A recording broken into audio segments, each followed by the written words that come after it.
Avui anem a explicar la pàgina 38 de Socials, val?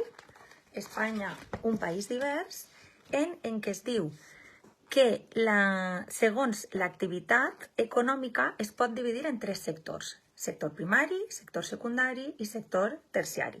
Vosaltres agafeu el llibre, se ho llegiu després tranquil·lament i així no tindreu més dades.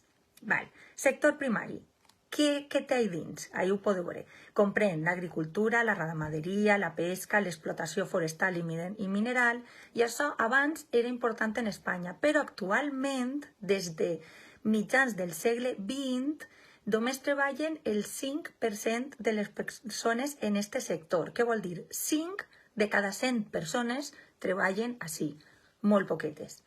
En l'agricultura n'hi ha diferents tipus de cultiu. N'hi ha uns de zona d'interior, de costa mediterrània o de la regió atlàntica. Però si mireu el mapa de baix, que posa ahí en color verdet agricultura, n'hi ha ahí unes gràfiques en les quals en algunes ni siquiera apareix el color verd o té molt poqueta zona, perquè no es treballa ja tant com abans. La ramaderia, tenim diferents àrees. En el clima atlàntic, sobretot està el model vacun, és a dir, que allí crien vaques per a produir llet i carn. En la zona mediterrània, sobretot es cria bestiar, boví i porcí i animals de granja. I a la zona d'interior, un altre tipus de pastura d'ovelles i cabres. Segons la zona, s'han especialitzat en una cosa o altra.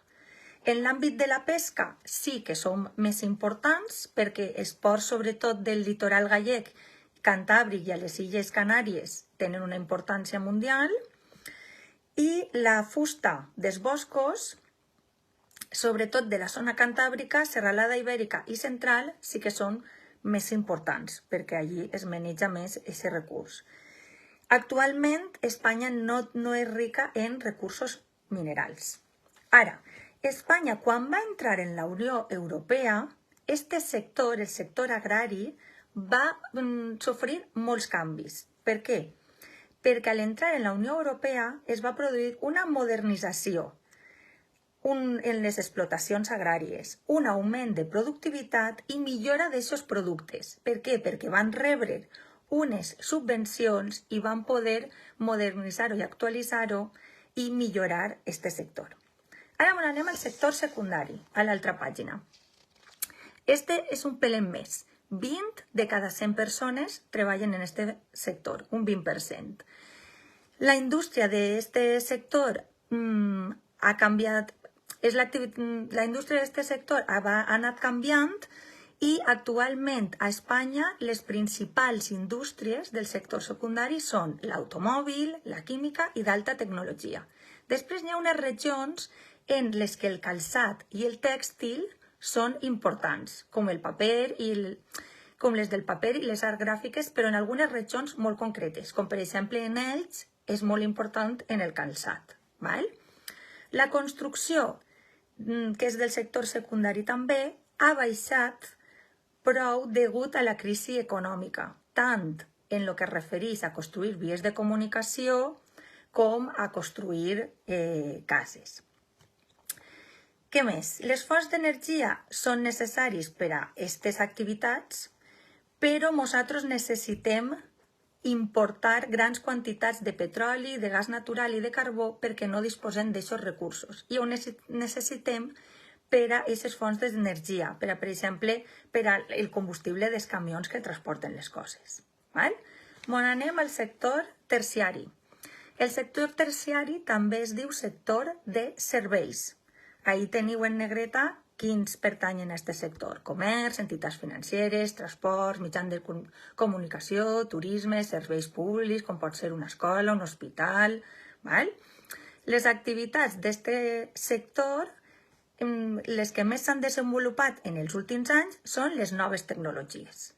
Però la que nosaltres vivim, sobretot del sector terciari, la més important és el turisme. Continua sent el turisme.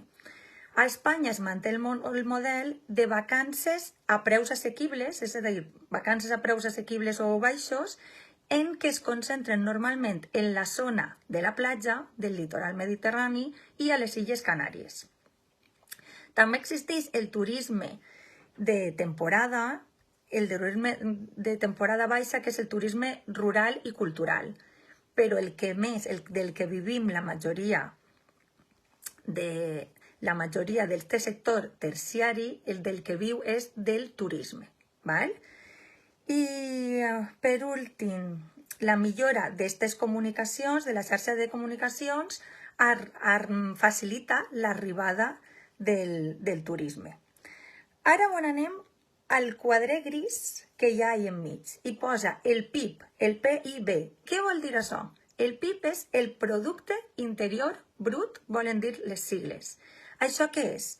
Això és la medida en la que calculem la riquesa d'un país, ¿vale? Que ahí vos ho diu. És la suma de tots els béns i serveis produïts en un espai de temps. Normalment s'agafa en un any i es calcula en aquest any el Producte Interior Brut, el PIB, per a saber la riquesa d'aquest país. Això del quadret és important, ¿vale? Bueno, adeu.